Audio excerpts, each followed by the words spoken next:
Perkenalkan, saya Putra Arya Yusuf Pratama dari jurusan SKI 5A. Akan bertemu dengan seorang narasumber untuk memenuhi tugas sejarah lisan.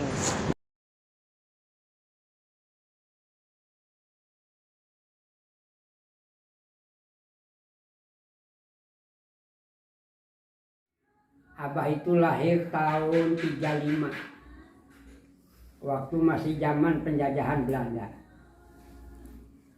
Jadi yang namanya kehidupan di waktu zaman Belanda itu tidak ada kebebasan hidup. Orang misalnya bikin mie saja pamannya di rumah, itu tidak boleh, harus ada izin.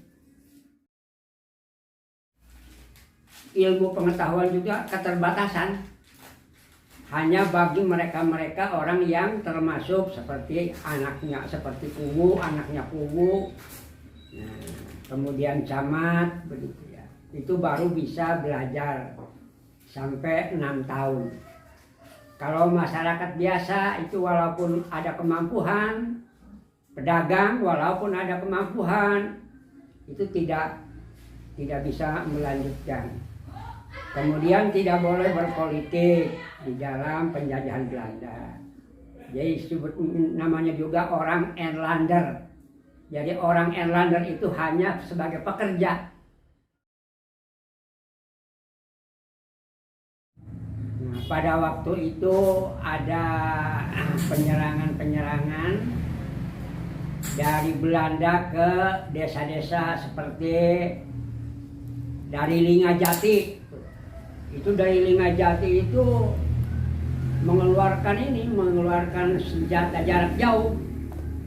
Jadi misalnya dari Lingajati itu sampai ke daerah Japara yang sekarang sudah menjadi kecamatan Desa Japara. Jadi masyarakat itu sangat resah. Tidur juga artinya di kebun-kebun tempatnya. Kemudian Belanda ke desa-desa, yaitu mencari orang-orang gerilya.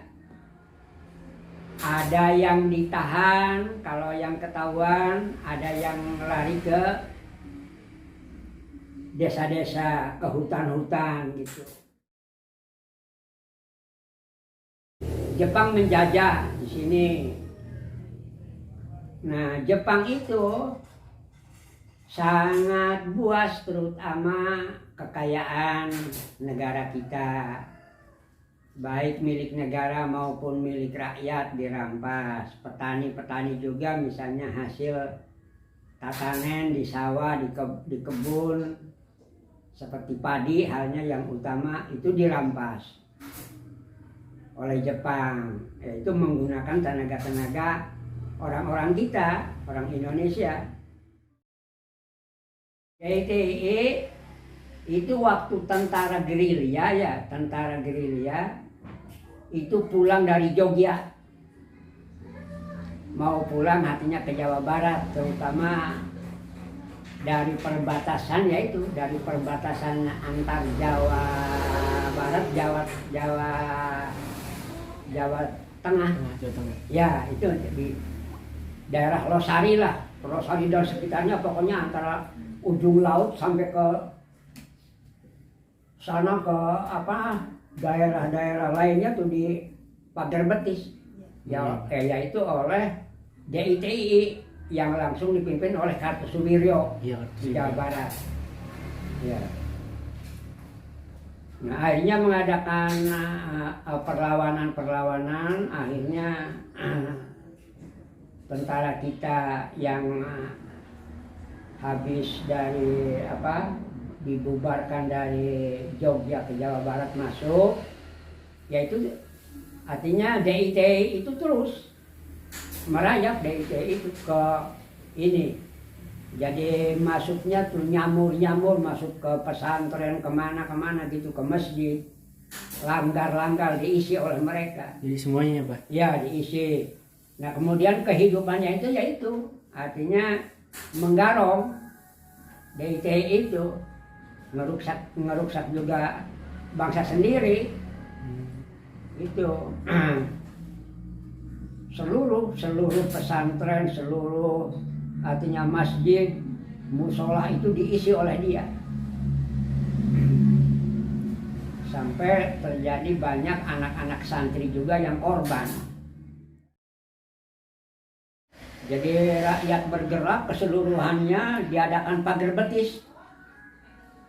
Setelah DITI artinya meresap di daerah terutama yang diketahui oleh Abah, yaitu ya terutama di daerah Kuningan lah. Iya.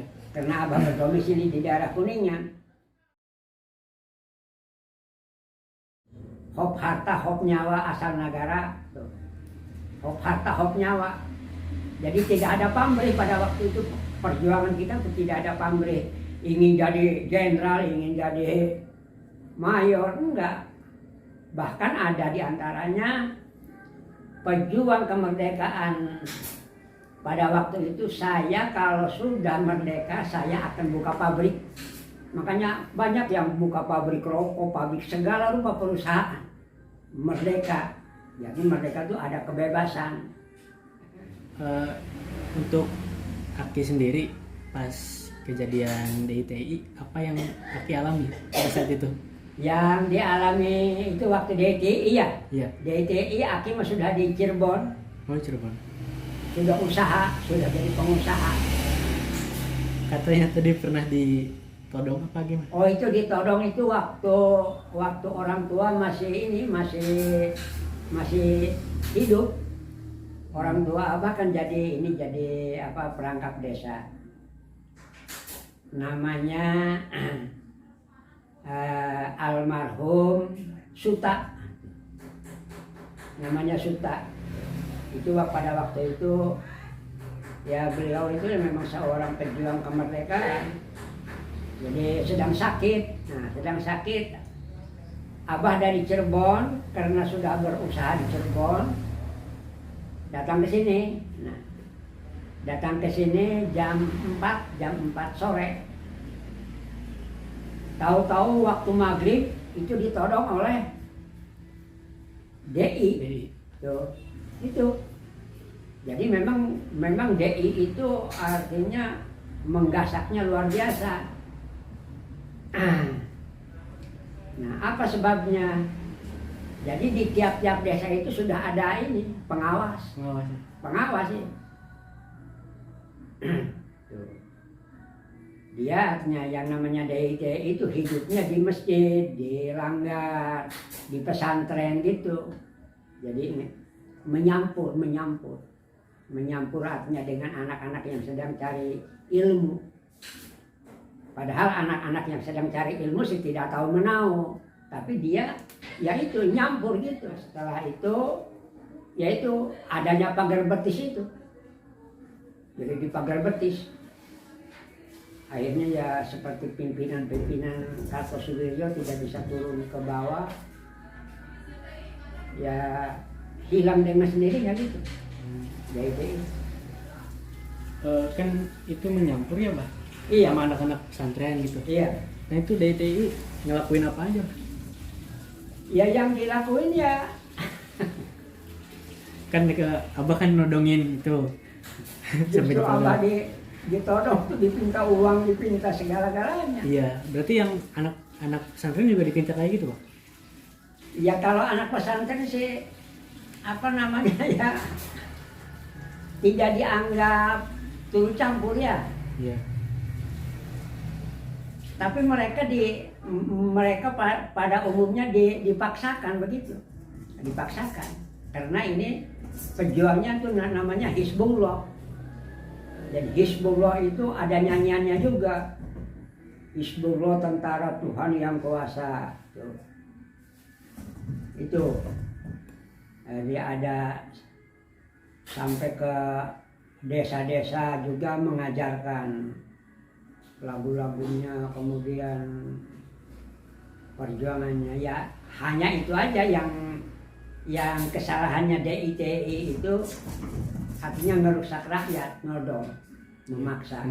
Iya, itu kesalahannya hanya itu saja. Jadi mungkin ya untuk menjamin kehidupan apa namanya pahlawan-pahlawannya, yaitu hasil daripada nodong. Apalagi yang perlu dibicarakan? Setelah ditodong itu abah ngalamin apa aja sih ketika Belanda masuk atau Jepang atau DIY atau ngalamin apa gitu? Nah, jadi Belanda itu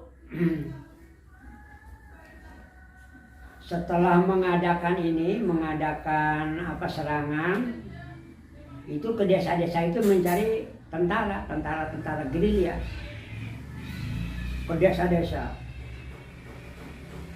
Ada yang kena, ada yang tidak. Perjuangan Belanda pada waktu itu sampai ngebom, artinya dari yang tahu abah yang tahu di Lingajati sampai ke daerah-daerah sini, daerah kecamatan Desa Japara. Kehidupan rakyat ya sudah enggak karu-karuan sudah. Nah itu.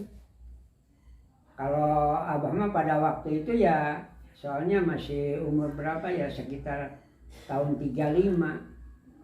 Jadi sedangkan 45 itu mulai merdeka ya. Merdeka. Jadi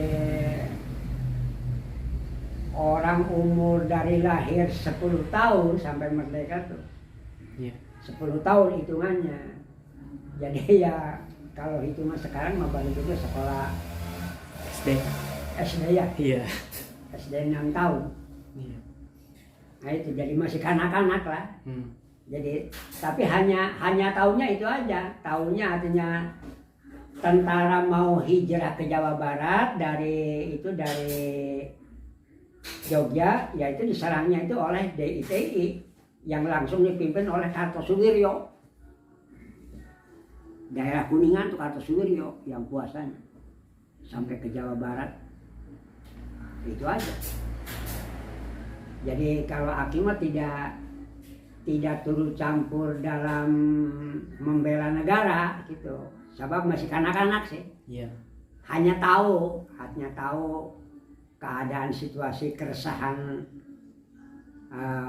masyarakat tuh, tahu penderitaannya. Nah itu, waktu Jepang mendarat, jadi bangsa kita itu dilatih kemiliteran, Iya. orang-orang kita tuh dilatih perang, dilatih apa sama Jepang.